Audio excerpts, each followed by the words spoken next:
ಎಲ್ರಿಗೂ ನಮಸ್ತೆ. ನಿಮಗೆ ಆಲ್ರೆಡಿ ಗೊತ್ತಿರುವ ಹಾಗೆ ಕ್ರೈಸ್ ಕಡೆಯಿಂದ ನೋಟಿಫಿಕೇಷನ್ ಔಟ್ ಆಗಿದೆ. ಸೊ ಈಗ ಅರ್ಜಿ ಸಲ್ಲಿಸಬೇಕು ಅಂತ ಹೇಳಿದ್ರೆ ಮುಖ್ಯವಾಗಿ ನಮಗೆ ದಾಖಲೆಗಳ ಬಗ್ಗೆ ಪರಿಪೂರ್ಣವಾದ ಒಂದು ಮಾಹಿತಿ ಗೊತ್ತಿರಬೇಕು. ಸೊ ಹಾಗಾಗಿ ಇವತ್ತಿನ ವಿಡಿಯೋ ದಾಖಲೆಗಳ ಬಗ್ಗೆ ನಿಮಗೆ ಸಂಪೂರ್ಣವಾದ ಮಾಹಿತಿಯನ್ನು ತಿಳಿಸ್ಕೊಡ್ತಕ್ಕಂಥ ಪ್ರಯತ್ನವನ್ನು ಮಾಡ್ತಾ ಇದ್ದೀನಿ.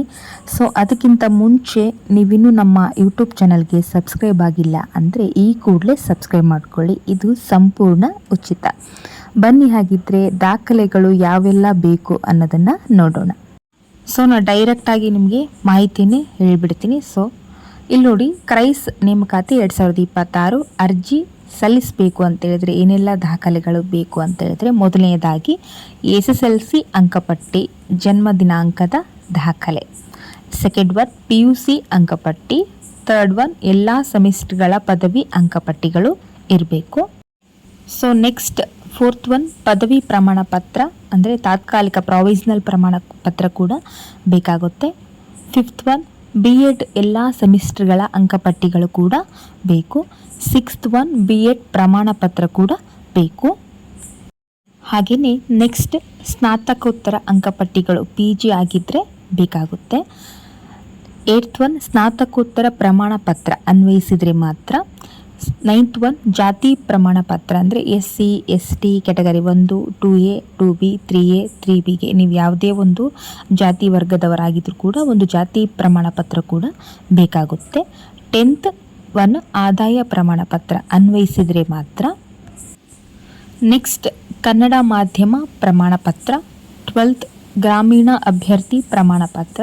13th ಅಂಗವೈಕಲ್ಯ ಪ್ರಮಾಣ ಪತ್ರ ಇದ್ದರೆ.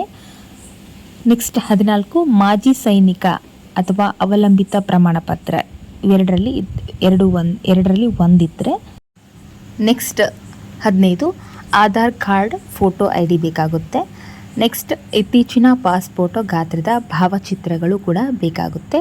ಹಾಗೆ ನಿಮಗೆ ಅಲ್ಲಿ ಸಿಗ್ನೇಚರ್ ಸ್ಕ್ಯಾನ್ ಮಾಡೋಕೆ ಇರುತ್ತೆ. ಹಾಗಾಗಿ ಸ್ಕ್ಯಾನ್ ಪ್ರತಿ ಕೂಡ ಬೇಕಾಗುತ್ತೆ, ಅಂದರೆ ಸಹಿಯ ಸ್ಕ್ಯಾನ್ ಪ್ರತಿ ಕೂಡ ಬೇಕಾಗುತ್ತೆ. ನೆಕ್ಸ್ಟ್ ನಿಮಗೆ ಗೆಸ್ಟ್ ಟೀಚರ್ ಏನಾದರೂ ಟೀಚ್ ಮಾಡಿದರೆ ಅಲ್ಲಿ ಒಂದು ಅನುಭವದ ಪ್ರಮಾಣ ಪತ್ರ ಕೂಡ ಬೇಕಾಗುತ್ತೆ. ಇದು ಅನ್ವಯಿಸಿದರೆ ಮಾತ್ರ. ನೆಕ್ಸ್ಟ್ ನಿಮಗೆ ಅನುಭವದ ಪ್ರಮಾಣ ಪತ್ರ ಏನಿದೆ ಆಲ್ರೆಡಿ. ನೆಕ್ಸ್ಟ್ ಸರ್ಕಾರಿ ಅಂದರೆ ಅರೆ ಸರ್ಕಾರಿ ನೌಕರರಿಗೆ ಅನ್ವಯಿಸಿದರೆ NOC ಡಾಕ್ಯುಮೆಂಟ್ ಬೇಕಾಗುತ್ತೆ. ನೆಕ್ಸ್ಟ್ ಇಲ್ಲಿ ಲಾಸ್ಟ್ ಒನ್ ಅಧಿಸೂಚನೆಯಲ್ಲಿ ಸೂಚಿಸಿರುವ ಇತರೆ ದಾಖಲೆಗಳು ಅಂದರೆ ನೀವು ನೋಟಿಫಿಕೇಷನ್ ಏನು ಔಟ್ ಆಗಿದೆಯಲ್ಲ ಆ PDF ಇನ್ನೇನಾದರೂ ಸೂಚಿಸಿರುವ ದಾಖಲೆಗಳು ಬೇಕು ಅಂತಂದರೆ ನಿಮಗೆ ಅಗತ್ಯವಾಗಿ ಬೇಕು ಅಂತ ಹೇಳಿದ್ರೆ ನೀವು ಆ ದಾಖಲೆಗಳನ್ನು ಕೂಡ ತೆಗೆದಿಟ್ಕೊಳ್ಬೇಕು. ಸೊ ನಾನಿಲ್ಲಿ ಇಂಪಾರ್ಟೆಂಟ್ ದಾಖಲೆಗಳನ್ನು ಮಾತ್ರ ನಾನು ನಿಮಗೆ ಇಲ್ಲಿ ವಿವರಿಸಿದ್ದೀನಿ. ಅಂದರೆ ಅವರು ಕ್ರೈಸಿಂದ ಏನು ನೋಟಿಫಿಕೇಷನ್ ಬಿಡುಗಡೆ ಮಾಡಿದ್ದಾರೆ ಅದರಲ್ಲಿ 27 ಡಾಕ್ಯುಮೆಂಟ್ಸ್ನ ಅವರು ಮೆನ್ಷನ್ ಮಾಡಿದ್ದಾರೆ. ಅಂದರೆ 27 ಡಾಕ್ಯುಮೆಂಟ್ಸ್ ಎಲ್ಲರಿಗೂ ಕೂಡ ಅನ್ವಯ ಆಗೋದಿಲ್ಲ. ಕೆಲವರು ವಿಶೇಷ ಚೇತನ ಏನಿದ್ದಾರೆ ಅವರಿಗೆಲ್ಲ ಯಾವ ರೀತಿಯಾಗಿ ಡಾಕ್ಯುಮೆಂಟ್ಸ್ ಬೇಕು ಆ ರೀತಿಯಾಗಿ ಅವರು ವಿವರಿಸಿದ್ದಾರೆ. ಸೊ ನಾನು ನಿಮಗೆ ಓವರಾಲ್ ನಿಮಗೆ ನಾರ್ಮಲಿ ಎಷ್ಟು ಡಾಕ್ಯುಮೆಂಟ್ಸ್ ಇಂಪಾರ್ಟೆಂಟು ಅಷ್ಟು ಮಾತ್ರ ನಾನು ನಿಮಗೆ ತಿಳಿಸಿದ್ದೀನಿ.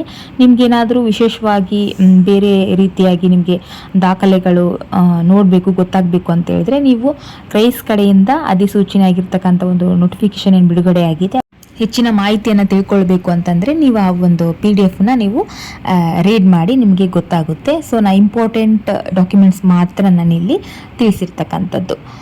ಓಕೆ, ಇನ್ನೇನಾದರೂ ನಿಮಗೆ ಡಾಕ್ಯುಮೆಂಟ್ಸ್ ಬಗ್ಗೆ ಇನ್ನೇನಾದರೂ ಡೌಟ್ಸ್ ಇದ್ದರೆ ಕಮೆಂಟ್ ಮಾಡಿ, ಪ್ರತಿಯೊಂದಕ್ಕೂ ನಾನು ಉತ್ತರವನ್ನು ನೀಡ್ತೀನಿ. ಓಕೆ, ಸಿಗೋಣ ಮತ್ತೊಂದು ವಿಡಿಯೋದಲ್ಲಿ. ನಮಸ್ತೆ.